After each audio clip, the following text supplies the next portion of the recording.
هو ايه اللي حسين لبيب بيعمله ده؟ يعني طلع برضو تاني النهارده في المؤتمر وقال اكرر واقول الزمالك اكبر قلعه رياضيه في مصر. هو يا جماعه ايه اللي احنا فيه ده؟ طب طالما الزمالك اكبر قلعه رياضيه في مصر، انت بقى رئيس اكبر قلعه رياضيه في مصر، بتفكر بالعقليه دي؟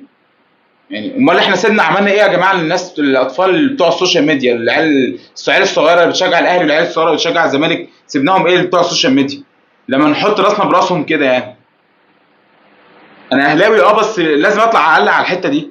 يعني يا عم ماشي، انت اكبر قلعه في مصر، خلاص سكتنا بقى يعني. فالطبيعي ان احمد شويه هيرد عليك، وطبيعي ان كذا اي حد اهلاوي كبير هيرد عليك، فانت بترد لا والله بقى هي اكبر قلعه في مصر، والتاني يقول لك لا والله هي اكبر قلعه. يا جماعه هو في ايه؟ ايه العقليه دي؟ رئيس نادي الاهلي قاعد ساكت ما بيتكلمش، اللي بيتكلم الناس اللي هم الاعلاميين. فانت رئيس نادي اكبر قلعه في مصر زي ما انت بتقول، المفروض انت تسكت بقى، ما تتكلمش. عايز تتكلم تتشاور مع حد رئيس نادي الاهلي، تتكلم معاه مستواهم مستواك. عمال ترد على الناس بتوع السوشيال ميديا وعمال ترد على الناس بتوع الاعلام، يبقى انت ازاي بقى اكبر رئيس قلعه في مصر يعني؟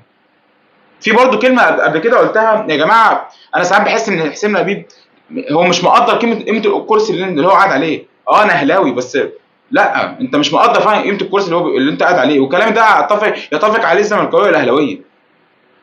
يلا سلام، بس يعني يا رب نهدى. اراك ضاحكه.